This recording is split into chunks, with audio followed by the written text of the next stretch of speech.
चलिए आज की वीडियो में बात करते हैं कि आप घर बैठे ऑनलाइन बेरोजगारी भत्ते का फॉर्म कैसे भर सकते हैं, जिसमें लड़कों को 4,000 रुपये या फिर लड़कियों को 4,500 रुपये प्रति माह मिलते हैं। अगर आपको ये पैसे चाहिए तो आज की वीडियो में आपको रोजगार पंजीयन से लेकर बेरोजगारी भत्ते का फॉर्म भरना, यहाँ तक कि इंटर्नशिप की परमिशन देने तक का प्रोसेस दिखाने वाला हूँ। तो वीडियो को पूरा जरूर देखिए ताकि फॉर्म में आपको इससे कोई भी गलती ना हो और आगे चलकर बेरोजगारी भत्ता मिलने में कोई दिक्कत ना आए। तो चलिए जानते हैं कि किस तरह से आप घर बैठे ऑनलाइन ये काम करके पैसे ले सकते हैं, ये फॉर्म भर के पैसे ले सकते हैं। तो चलिए शुरू करते हैं। इसके लिए सबसे पहले आपको एक एसोसो आईडी की जरूरत पड़ेगी। अगर आपके पास एसोसो आईडी नहीं है तो एसोसो आईडी कैसे बनाई जाती है इस पर भी कंप्लीट डिटेल में मैंने वीडियो बना रखा है। वीडियो का लिंक डिस्क्रिप्शन पार्ट में दे रहा हूँ, वहां से देखकर आप वो आईडी बना लीजिए। उसके बाद कैसे फॉर्म भरना है चलिए वो देख लेते हैं। वीडियो को पूरा जरूर देखिए ताकि फॉर्म में कोई भी गलती ना हो और आगे चलकर आपको कोई भी दिक्कत ना आए, बेरोजगारी भत्ता मिलने में कोई परेशानी ना आए। यहाँ तक कि आपको इंटर्नशिप के लिए कैसे परमिशन देनी है वो भी इस वीडियो में दिखाया गया है। तो चलिए शुरू करते हैं। बेरोजगारी भत्ते का फॉर्म भरने के लिए यहाँ पर सबसे पहले एसोसो आईडी पासवर्ड और कैप्चा कोड दर्ज करके लॉगिन करेंगे। अगर आपके पास एसोसो आईडी नहीं है तो कैसे बनानी है इस पर वीडियो बना हुआ है, वीडियो का लिंक डिस्क्रिप्शन पार्ट में है,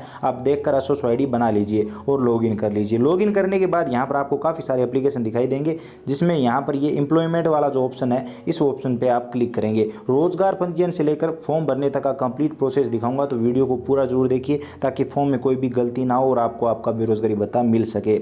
यहाँ पर पहला ऑप्शन आपको सिलेक्ट रखना है और यहाँ पर न्यू रजिस्ट्रेशन वाला जो ऑप्शन है इस ऑप्शन पे आप क्लिक करेंगे।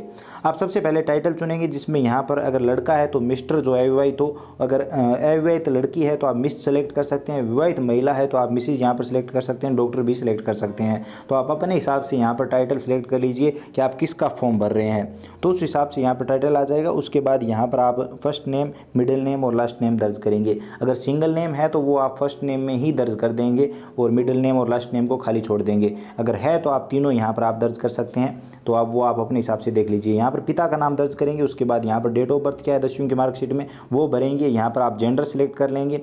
उसके बाद हाईएस्ट क्वालिफिकेशन क्या है वो यहाँ पर आप सिलेक्ट कर लेंगे, बीए है, बीएड है, जो भी स्टूडेंट ने कर रखी है वो यहाँ पर आप सिलेक्ट कर लीजिए।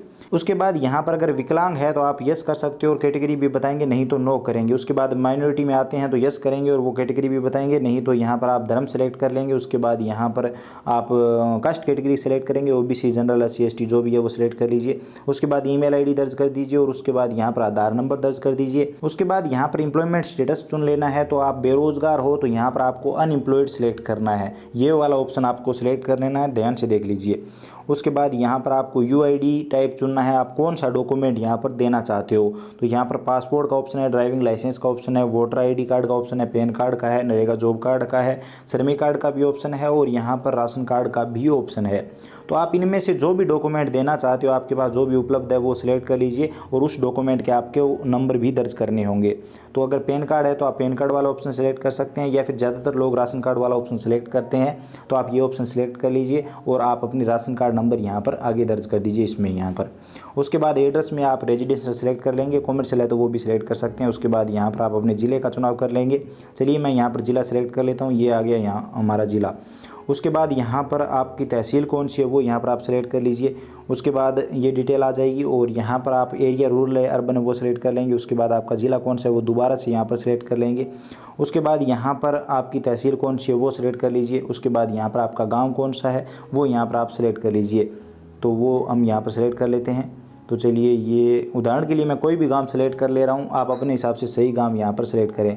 उसके बाद यहां पर एड्रेस में आप कंप्लीट एड्रेस दर्ज कर देंगे। उसके बाद यहां पर पिन कोड दर्ज कर देंगे। उसके बाद अगर कोई पहले रजिस्ट्रेशन हुआ है तो ओल्ड रजिस्ट्रेशन नंबर और रजिस्ट्रेशन की डेट भी दे देंगे, नहीं तो ये कोई ज़रूरी नहीं है। उसके बाद यहाँ पर जन आधार कार्ड नंबर दर्ज करेंगे, ये ध्यान से देख लीजिए। यहाँ पर जन आधार कार्ड नंबर दर्ज करेंगे और जन आधार कार्ड नंबर यहाँ पर दर्ज करते जन आधार कार्ड में जितने भी सदस्य होंगे वो सभी आपको दिखाई देंगे। तो आप जिस भी सदस्य का फॉर्म भर रहे हैं उस सदस्य को यहाँ पर सेलेक्ट कर लेंगे। चलिए मैं यहाँ पर सेलेक्ट कर लेता हूँ और उस सदस्य के यहाँ पर मोबाइल नंबर, उस सदस्य के साथ जो भी लिंक होंगे वो आएंगे और इस पर OTP भी जाएगा और सदस्य की मेंबर आईडी भी आ जाएगी। तो ये चीज़ आ गई। उसके बाद यहाँ पर आपको डिजिग्नेशन एरिया कोड, अनसीओ कोड ये सेलेक्ट करना है, तो इसके लिए यहाँ पर जो सर्च का ऑप्शन है इस ऑप्शन पे क्लिक करेंगे। उसके बाद यहाँ पर आपको काफ़ी सारे ऑप्शन दिखाई देंगे, तो सबसे लास्ट में जो ऑप्शन है इस पर आप क्लिक करेंगे, प्लस के आइकन देखिए X लिखा हुआ है, इस ऑप्शन पर आप क्लिक करेंगे। उसके बाद नीचे स्क्रॉल करेंगे, अब यहाँ पर X0 जो लिखा है इस ऑप्शन पर आप क्लिक करेंगे। X0 वाले ऑप्शन पे क्लिक करेंगे। उसके बाद फिर से नीचे आएंगे, यहाँ पर X जो 00 लिखा है अब इस पर क्लिक करेंगे। उसके बाद फिर से यहाँ पर आप नीचे स्क्रॉल करेंगे और एक्स यहाँ पर 00 पे क्लिक कर दिया। उसके बाद जो नीचे वाला ऑप्शन है इसके प्लस आइकन पे हम क्लिक करेंगे। इस पे क्लिक करते ही यहाँ पर आप देखेंगे कि आपको ऑप्शन मिल जाते हैं कि आपने क्या कर रखा है। अगर आप ग्रेजुएशन आपने कर रखी है आर्ट्स से तो आप आर्ट्स सेलेक्ट कर लेंगे, पोस्ट ग्रेजुएशन है तो वो सिलेक्ट कर लेंगे, कोई और कोर्स है तो वो सिलेक्ट कर लेंगे। हमने ग्रेजुएशन कर रखी है आवेदक ने आर्ट्स से तो वो हम सिलेक्ट कर लेते हैं। यहाँ पर कोड ऑटोमेटिक आ जाएंगे। यहाँ पर कोड आ गया। अब यहाँ पर आपको फोटो अपलोड करनी है जिसका साइज 1 KB से कम नहीं होना चाहिए और 20 KB से ज़्यादा नहीं होना चाहिए। तो आवेदक का फोटो यहाँ पर अपलोड कर दीजिए और उसके बाद यहाँ पर आप सबमिट करेंगे। सबमिट करने के बाद यहाँ पर आपको प्रीव्यू दिखाया जाएगा। तो एक बार सारी डिटेल को ध्यानपूर्वक चेक कर लीजिए। अगर सारी डिटेल सही है तो यहाँ पर आपको सेंड OTP पे क्लिक करना है, नहीं तो आप एडिट भी कर सकते हैं। तो सेंड OTP पे क्लिक करेंगे तो इस सदस्य के साथ जन आधार कार्ड में जो भी नंबर लिंक होगा उस पर OTP जाएगा। तो यहाँ पर एक बार फिर से आप डिटेल चेक कर लीजिए। यहाँ पर फिर से दिखाई जा रही है। उसके बाद यहाँ पर आपको 2 चेक बॉक्स दिए हैं, दोनों चेक बॉक्स पे क्लिक करना है और OTP भेजना है। चलिए हम यहाँ पर क्लिक कर देते हैं और उसके बाद यहाँ पर आपके नंबर पर OTP आएगा। OTP यहाँ पर दर्ज करेंगे और फाइनल सबमिट कर देंगे। चलिए हम OTP दर्ज कर देते हैं और फाइनल सबमिट कर देते हैं।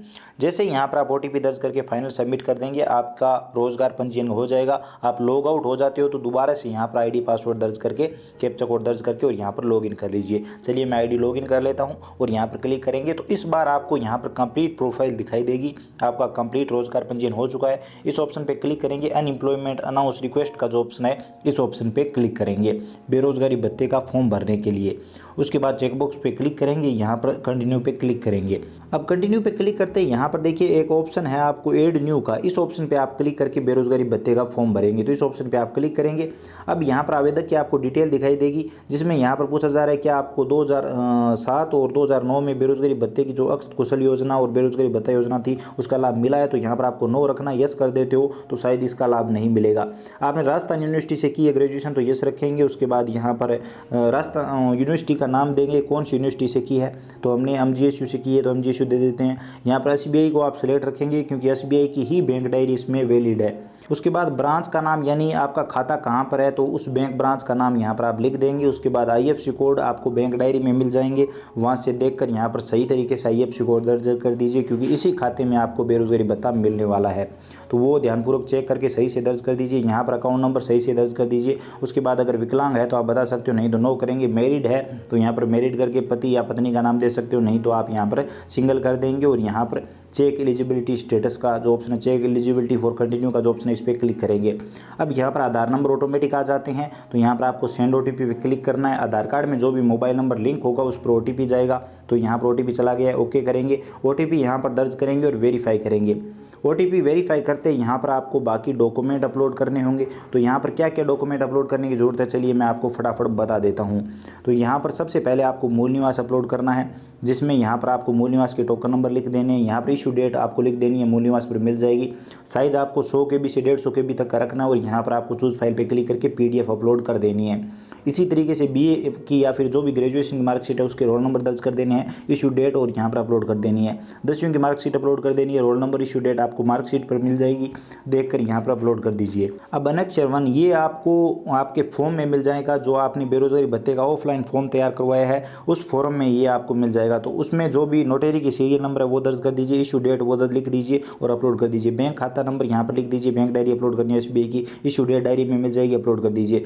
ये जो आपका इनकम सर्टिफिकेट है या फिर जो फॉर्मेट के है या फिर जो ये सेल्फ डिक्लेरेशन है ये सभी आपको बेरोजगारी भत्ते के ऑफलाइन फॉर्म में मिल जाएंगे। तो यहाँ पर नोटरी के सीरियल नंबर, इशू डेट आप नोटरी वाली लिख दीजिए और यहाँ पर इनको अपलोड कर दीजिए। चलिए फटाफट मैं सारे अपलोड कर देता हूँ और उसके बाद हम सबमिट करते हैं। तो इनको आपको फटाफट अपलोड करना होता है। उसके बाद आपको यहाँ पर अपलोड के इस तरह से ग्रीन हो जाएंगे और उसके बाद सबमिट पे क्लिक कर देना है। सबमिट करते ही ओके कर देना है। ओके करते ही यहाँ पर आपको ये पेज दिखाई देगा। तो यहाँ पर चेकबॉक्स पे क्लिक करना है, कंटिन्यू पे क्लिक करना है और यहाँ पर देखिए सबमिटेड लिखा हुआ आ रहा है, सबमिट लिखा हुआ आ रहा है। तो आपको इस ऑप्शन पे क्लिक करना है। इस ऑप्शन पे क्लिक करेंगे उसके बाद यहाँ पर आप चेक एलिजिबिलिटी फॉर कंटिन्यू पे क्लिक करेंगे और यहाँ पर आप देखेंगे कि आपका फॉर्म सबमिट हो चुका है। डेट भी आ जाती है और सेंड बैक भी आएगा, कोई रीज़न आएगा तो वो भी यहीं पर आपको दिखाई देगा कि किस वजह से आपका फॉर्म सेंड बैक आया है। तो अब आप प्रिंट पे क्लिक करके प्रिंट आउट ले लीजिए और आवेदक का जिसका भी आपने फॉर्म भरा है उसे ये प्रिंट आउट दे दीजिए और अगर खुद का भरा है तो अपने पास आप संभाल के रख सकते हैं। और यहाँ पर आपका काम कंप्लीट हो जाता है। अब यहाँ पर आपको मुख्यमंत्री युवा संबल योजना के लिए सहमति देनी होगी इंटर्नशिप के लिए। तो दोबारा से SOID लॉगिन करेंगे, इस ऑप्शन पर क्लिक करेंगे और आपके सामने इस तरह का ऑप्शन आएगा कि क्या आप तकनीकी रूप से योग्य है मुख्यमंत्री युवा संबल योजना 2021 के लिए। तो यस करेंगे। यहाँ पर आपके पास कौन सा कोर्स है, जिसमें BEd और काफ़ी सारे ऑप्शन है, RCIT का भी ऑप्शन है। ज़्यादातर लोग RCIT ऑप्शन सेलेक्ट करते हैं, आप अपने हिसाब से यहाँ पर सेलेक्ट कर लीजिए। उसकी मार्कशीट भी आपको देनी होगी। कोई दूसरा है तो एनी अदर करके उस कोर्स का नाम और कॉलेज या संस्थान का नाम आप दे सकते हैं। तो चलिए हम RCIT सेलेक्ट कर लेते हैं। कौन से साल में आपने ये कोर्स पास किया है वो यहाँ पर आप सेलेक्ट करेंगे।